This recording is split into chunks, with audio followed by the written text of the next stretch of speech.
The distress beacon had been pulsing for 3 cycles before anyone aboard the Silverwind understood what it meant. Captain Jakar, the human is malfunctioning, First Officer Tillix announced, his 4 eye stalks quivering with concern. The Zentari had served alongside many species in his 40 years of service, but humans remained the most perplexing.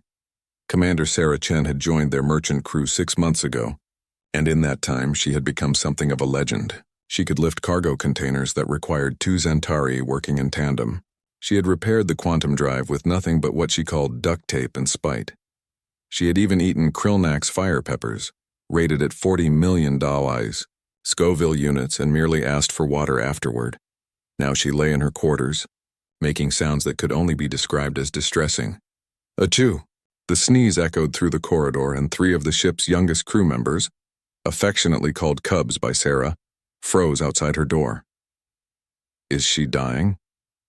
whispered Pip, a young Philoxian whose spotted fur stood on end.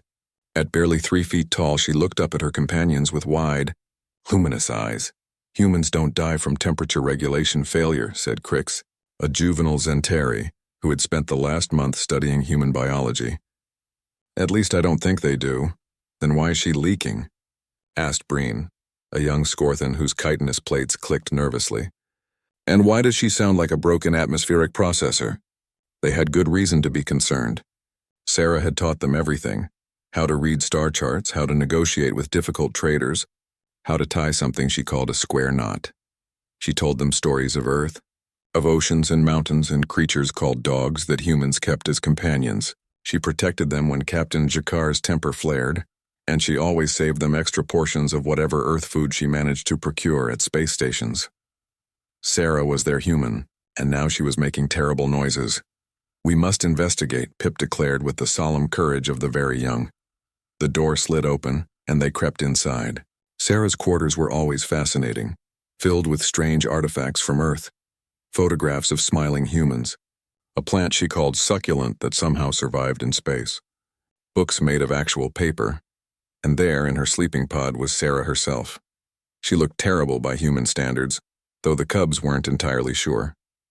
Her skin was flushed, her eyes were red and puffy, and she was wrapped in every blanket aboard the ship. A pile of white tissues surrounded her like snow, something else she had told them about. "Achoo!" Sarah sneezed again, and the Cubs jumped. "Sarah?" Pip ventured forward. "Are you experiencing a malfunction?" Sarah's eyes cracked open, and despite her obvious distress, she smiled. "Hey, Cubs. I'm okay. Just caught a cold." "A cold?" Crix's eye stalks twisted in confusion. "But the ship's temperature is regulated at standard." No, Sarah croaked, her voice rough. "It's a virus. An Earth thing. I'll be fine in a few days." "A virus is attacking you?" Breen's mandibles clicked in alarm. "Should we activate quarantine protocols? Call a medical station?" "It's not that kind of virus," Sarah explained, then paused to blow her nose, a sound that made all 3 Cubs flinch. "Humans get colds all the time. It's just annoying, not dangerous. I need rest, fluids, and time." But the Cubs had already made a decision, one that required no discussion among them. "We will guard you," Pip announced. "Guard me?" Sarah managed a weak laugh.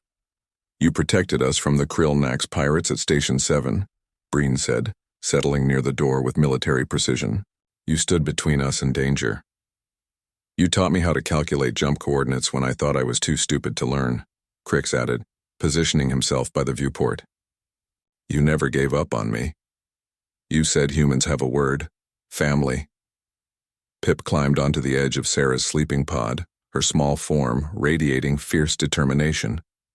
"You said family takes care of each other, so we take care of you now." Sarah's eyes grew suspiciously bright, though that might have been the cold. "Cubs, you don't have to." "We will work in shifts," Crix interrupted, pulling out a data pad. "Optimal rotation based on our duty schedules, sleep requirements, and proximity to the galley for fluid acquisition." "I've already messaged Second Engineer Thorpe," Breen reported. "He's preparing something called chicken soup from your recipe database. He says humans need this for cold fighting. And I brought your favorite entertainment chip." Pip held up a data crystal proudly, the one with Earth movies about huge lizards destroying cities. "You said they make you happy." Sarah laughed, which turned into a cough, which made all 3 Cubs lean forward in concern. You guys are incredible, you know that. Over the next 3 days, the Cubs maintained their vigil. They brought her water, tea, and Thorpe's approximation of chicken soup, which was surprisingly good despite being made with synthesized ingredients.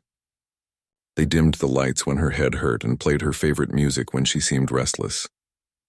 They took turns reading to her from her paper books, stumbling over English words but trying so hard that Sarah's heart ached. When Captain Jakar came to check on his human crew member, he found her sleeping peacefully, a tiny Phloxian curled at her feet, a young Zentari sitting alert by the door, and a juvenile Scorthan organizing her medicine supplies with military precision. "Report," the captain said quietly. "The human's temperature is decreasing," Crix whispered. Eye stalks focused on his data pad. "Fluid intake is adequate. Rest periods are regular. Prognosis: full recovery within 48 hours. And your regular duties?" "Covered by the other crew," Breen reported. "They understand. Family takes care of family." Captain Jakar, veteran of 3 wars, commander of 60 souls, pragmatist to his core, felt something unusual in his thorax. It might have been respect. It might have been pride. "Carry on," he said, and left them to their vigil. When Sarah finally recovered, the Cubs were exhausted but triumphant. She hugged each of them, told them they were the best crew in the galaxy, and promised to teach them how to make real hot chocolate as soon as they reached the next station. "Sarah," Pip asked, nestled against the human side, "do humans really have a saying about chicken soup being medicine?" "We do," Sarah confirmed. "I think Cubs guarding your pillow is medicine too," the little Phloxian said seriously. Sarah pulled all 3 of them close, these strange alien children who had become hers. "Yeah, Pip, I think you're right.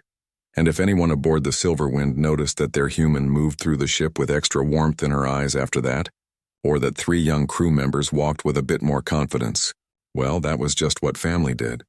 They took care of each other,